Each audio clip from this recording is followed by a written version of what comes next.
Welcome बच्चों। तो आज हम स्टार्ट करेंगे एक्सरसाइज 1.2 क्लास 11th। मैं 1.1 को कंप्लीट करा चुका हूँ, आपको कंप्लीट थ्योरी आप कर चुके हैं और उम्मीद है मुझे आप क्वेश्चन भी कर पाए होंगे। तो आज फिर से देखिए, हम पहले थ्योरी पढ़ेंगे, साथ में एग्जाम्पल लेंगे और उसके बाद आप एक्सरसाइज सोल्व करोगे। तो चलिए स्टार्ट कर देते हैं एक्सरसाइज 1.2। देखिए, सबसे पहले हम पढ़ेंगे इसमें कुछ इंपॉर्टेंट बातें रोज़ाना की तरह। तो देखिए, फर्स्ट ऑफ ऑल बच्चों देखिए, एम्प्टी सेट।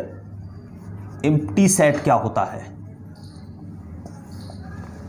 देखिए, एम्प्टी सेट क्या होता है स्टूडेंट। जैसे मान लीजिए आप कहते हैं कि आपकी क्लास 11th के अंदर 12 बच्चे हैं। तो 12 बच्चे क्या हैं? काउंटिंग फिक्स, टोटल मिला करके काउंटिंग फिक्स। मतलब आपको पता है कि मेरी क्लास के अंदर फाइनाइट नंबर ऑफ स्टूडेंट्स हैं, मतलब 12। अब एक और मैं आपसे कहता हूँ कि आप स्कूल में जाते हैं और आप एक बोलते हैं कि एक सेट इस तरह का है जिसमें क्या है कि क्लास 11 में भी पढ़ता है वो बच्चा और वो क्लास 10th में पढ़ता है, क्लास 10th में पढ़ता है और क्लास 11th में पढ़ता है। तो बच्चों आप थोड़ा माइंड लगाइए कि क्या ऐसा पॉसिबल है कि एक बच्चा 10वीं में पढ़ता हो और उसी टाइम वो 11वीं में पढ़ता हो। तो आप देखेंगे कि आपके पास ऐसा एक भी बच्चा निकल के नहीं आएगा जो 10वीं में भी है और 11वीं में भी है। इसका मतलब क्या हुआ? इसका मतलब ये हुआ कि जिस सेट के बारे में आप चर्चा कर रहे हैं उसके पास कोई एलिमेंट नहीं है स्टूडेंट। मतलब क्या है कहने का कि उस सेट के पास कोई एलिमेंट नहीं है, इसलिए वो सेट क्या है? Empty.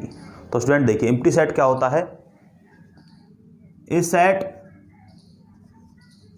Which has no element called empty set, उसको बोलते हैं आप एम्प्टी सेट।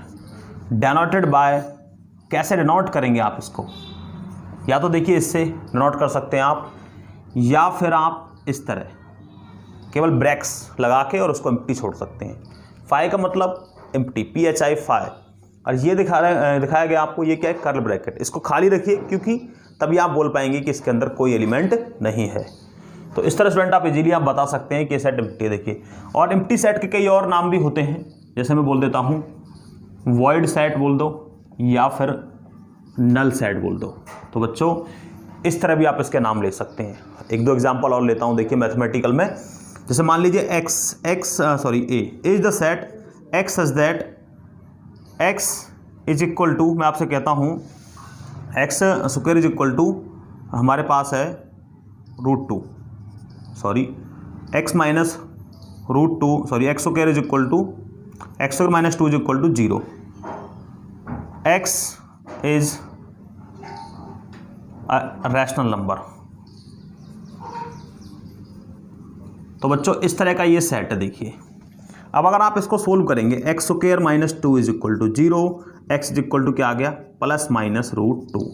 तो बच्चों ध्यान से देखिए, √2 एक रैशनल नंबर है। अपनी 10वीं क्लास में आपने इसको बार बार प्रूव किया है कि √2 इज़ एन रैशनल नंबर। तो मैंने क्या लिखा इसके अंदर कि रैशनल है।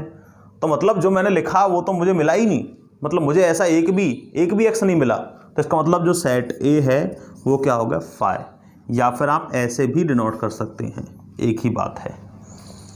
और देखिए बच्चों कैसे, मान लीजिए x such that x belong to natural number, x such that x belong to natural number.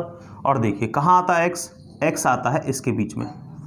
तो बच्चों ध्यान से देखिए, x belong to natural number, तो नेचुरल नंबर स्टार्ट होते हैं 1 2 3 4 5 इस तरह से। अब मैं कह रहा हूँ 1 और 2 के बीच में कोई नेचुरल नंबर है, तो थोड़ा माइंड लगाइए। तो आप देखेंगे कि 1 और 2 के बीच में कोई नेचुरल नंबर नहीं है, तो आप बोल सकते हैं फाई। फाई के ऊपर आप कर्ल ब्रैकेट नहीं लगा सकते, क्योंकि अगर आपने कर्ल ब्रैकेट लगा दिए तो सेट के अंदर एलिमेंट आ जाएगा जिसका नाम क्या होगा? फाई। तो इसलिए ध्यान रखिए, केवल फाई आपको यूज करना है, या फिर आप इस तरह के सिंबल से यूज कर सकते हैं। तो बच्चों इसके बाद हम चलते हैं फाइनाइट सेट क्या होते हैं और इनफाइनाइट सेट क्या होते हैं। देखिए,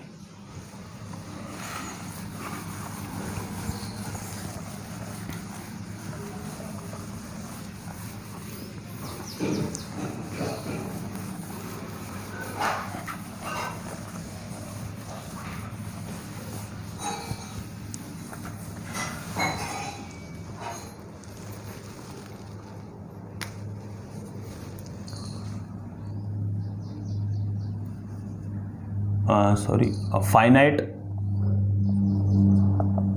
सेट और and infinite set.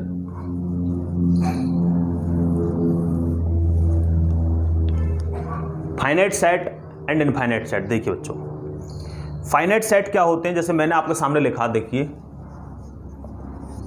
ABCD 1 2 3 4 5 6।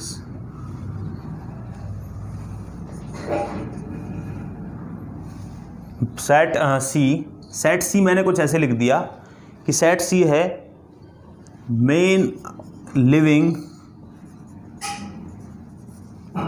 presently in the different parts of the world। तो बच्चों देखिए ध्यान से, फाइनाइट क्या होता है। अब देखिए ABCD 1 2 3 4 5 6, और ये देखिए आप इन दोनों को देख के बिल्कुल अनुमान लगा सकते हैं कि ये एक फाइनाइट सेट है, क्योंकि इसके पास केवल 4 एलिमेंट हैं। तो n नंबर ऑफ NA, इसका मतलब क्या होता है, number of elements in A set A। इसका मतलब क्या होता है कि सेट A के अंदर कुल कितने एलिमेंट हैं। तो बच्चों ध्यान से देखिए, कितने दिखाई दे रहे हैं आपको, 4। सिमिलर वे में अगर आप B में देखेंगे कितने हैं हमारे पास, 6। तो स्टूडेंट ध्यान से देखना आपको, देखिए। और C में देखिए, सी में अगर आप ध्यान से देखेंगे, man living presently in different parts of the world, संसार के अलग अलग कोनों में जो लोग रहते हैं उन सबका एक सेट। तो बच्चों ये है तो फाइनाइट ही, चाहे काउंटिंग बड़ी है, थोड़ी सी काउंटिंग आप देखेंगे, काउंटिंग बड़ी है, बट ये है फाइनाइट। आप ये बात से इनकार नहीं कर सकते कि ये फाइनाइट नहीं है, इनफाइनाइट है, फाइनाइट नहीं है, क्योंकि ये अगर आप ध्यान से देखोगे, अगर आप टोटल देखोगे 10 मिलियन, 100 मिलियन, बिलियन, ये कुछ ना कुछ काउंटिंग होगी, बट वो फिक्स होगी, एक नेचुरल नंबर के अंदर काउंटिंग आएगी। तो फाइनाइट सेट वो होते हैं कि जब किसी सेट के अंदर जो बैठे हुए एलिमेंट हैं उनकी काउंटिंग एक नेचुरल नंबर के अंदर आ जाए, तो बच्चों उनको बोलते हैं आप फाइनाइट सेट। तो ये हमारे पास क्या है, एक फाइनाइट सेट। तो देखिए, एक फाइनाइट सेट को अब आप कैसे लिख सकते हैं, a set which contains an empty set. देखिए बच्चों, एम्प्टी सेट भी एक फाइनाइट सेट होता है, क्योंकि उसके पास तो एलिमेंट होते ही नहीं, 0 एलिमेंट, कोई एलिमेंट है ही नहीं उसके पास, तो वो भी फाइनाइट ही हुआ। N empty set and a set which contains, which consist बोल सकते हैं, which consist finite number of elements. यदि एक सेट या तो एम्प्टी है, एन एम्प्टी सेट, और एक सेट जिसके पास जो कंसिस्ट करता है फाइनाइट नंबर ऑफ एलिमेंट, तो उस सेट को क्या बोलते हैं बच्चों, हम उसको बोलते हैं हम finite set. An empty set and a set which consists finite number of elements called finite set, otherwise infinite।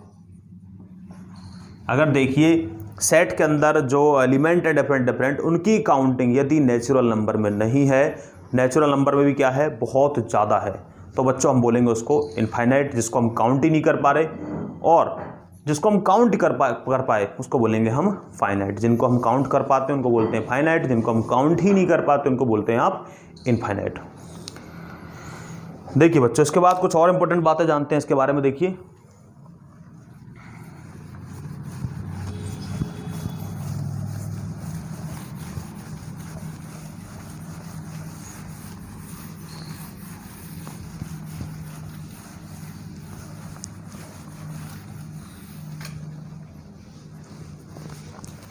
देखिए बच्चों, फाइनाइट सेट को लिखना बड़ा आसान होता है। जैसे कि मैंने आपसे कहा, a set of days in a week, सप्ताह के अंदर कुल दिन, आपको पता है ये एक फाइनाइट है, 7 दिन होते हैं सप्ताह के अंदर, आप आसानी से कह सकते हैं इस बात को। ऐसे ही मैं आपसे कहता हूं कि G be the set of line, G be the set of points on A line. Line के ऊपर जो पॉइंट होते हैं बच्चों, देखिए लाइन क्या होती है, बहुत साइड एक्सटेंडेड होती है, बढ़ती जाती है, और एक लाइन की डेफिनेशन भी यही है, a line which contains infinite number of points. तो लाइन के पास क्या होते हैं, बहुत सारे पॉइंट होते हैं बच्चों, बहुत सारे पॉइंट लाइन के पास होते हैं, क्योंकि आप देख रहे होंगे एक्सटेंड होती है ये। तो क्या बोलेंगे, ये क्या है हमारे पास, इनफाइनाइट सेट, और ये क्या है, फाइनाइट सेट। देखिए बच्चों, इनफाइनाइट सेट में हम कैसे लिखते हैं, कैसे लिखेंगे, जैसे मान लीजिए एक सेट है हमारे पास नेचुरल नंबर का 1 2 3, तो देखिए आपको ये लिखना है, तो इसके पास क्या है, एक स्पेसिफिक पैटर्न है, 1 2 3 4 5 आपको पता है। तो आप क्या करेंगे, 3 डॉट लगा देंगे कॉमा करके इस तरह से, और इसको छोड़ देंगे इसी तरह से आगे, कॉमा मत लगाइए, बस ऐसे लगा दीजिए। इस तरह से आप इसको यूज कर सकते हैं, ऐसे डॉटेड लगा के, और एक दो जो भी लगाना चाहते हो इस तरह, क्योंकि एक पैटर्न में है ये। ऐसे अगर इंटीजर को लिखना है आपको तो बिल्कुल इसको लिख सकते हो आप, -3 -2, ये बेटा लिखने के तरीके हैं 1 2 3, और इसी तरह से। तो इस तरह से आप जो है और भी जैसे कि हमारे पास होते हैं, जैसे मान लीजिए आपको प्राइम नंबर का लिखना है नेचुरल नंबर के अंदर, उन सबको आप लिख सकते हैं, क्योंकि उनके पास एक अपना एक पैटर्न है। बट बच्चों सभी को नहीं लिख पाते हम, सभी को हम रोस्टर फॉर्म के अंदर नहीं लिख पाते। जैसे मैं आपसे कहूँ रियल नंबर को रोस्टर फॉर्म के अंदर लिखो, तो रोस्टर फॉर्म के अंदर जब रियल नंबर को लिखेंगे आप, रियल नंबर के अंदर तो सारे नंबर आते हैं, नेचुरल भी आता है आपका जो है, इंटीजर भी आता है, रैशनल भी आता है, रेशनल भी आता है, सारे नंबर आ जाते हैं इसके अंदर। तो बच्चों उसको हम एक स्पेसिफिक पैटर्न में नहीं लिख पाते, उसके लिए क्या करते हैं हम, उसके लिए हम उसको एक कॉमन प्रॉपर्टी का यूज करते हुए लिखते हैं। जैसे कैसे बोलते हैं, सेट ऑफ रियल नंबर्स, ऐसे बोल देते हैं हम इसको। तो बच्चों इससे हम समझ जाते हैं कि ये सेट है रियल नंबर्स का, पर ये क्या होता है, इनफाइनाइट। तो इस तरह से ध्यान रखिए हमेशा कि किस तरह से आप इनफाइनाइट सेट को रोस्टर फॉर्म के अंदर लिख पाते हैं। तो कुछ ही को लिख पाते हैं आप, सबको नहीं लिख पाते, क्योंकि कुछ के पास एक स्पेसिफिक पैटर्न होता है बट कुछ के पास नहीं होता, जैसे कि रियल नंबर के बारे में बात कर रहा था। इसके बाद हम आ जाते हैं इक्वल सेट्स पर।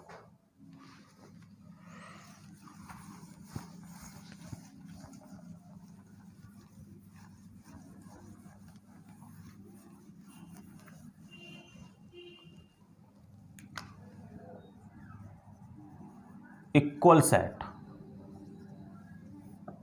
देखिए इक्वल सेट्स तो मतलब 2 या 2 से अधिक सेट, उनको आप बराबर कब बोलोगे, 2 या 2 से अधिक सेट को आप बराबर कब बोलोगे, कब बोलोगे कि ये दोनों सेट बराबर हैं। तो बच्चों उनको इक्वल सेट आप तभी बोलेंगे जब क्या हो कि उन दोनों में बिल्कुल सेम एलिमेंट हो, उनकी शक्ल भी एक जैसी हो, तभी आप बोलेंगे ये इक्वल सेट है। जैसे कि मैंने आपसे बोला कि मान लीजिए एक सेट है 1 2 3 4, एक दूसरा सेट है हमारे पास 3 1 2 4, इस तरह से ये सेट ए है और ये सेट है बी। तो देखिए बच्चों 1 नज़र यहाँ आता है तो यहाँ भी नज़र आता है, ऐसे आप 2 देखिए ध्यान से, 3 देखिए। ऑर्डर भले ही कैसे लिखा हो, आगे पीछे हो, मैं आपसे बता चुका हूँ पिछले वीडियो के अंदर कि ऑर्डर भले ही कैसे हो, बट एलिमेंट बिल्कुल सेम टू सेम होने चाहिए।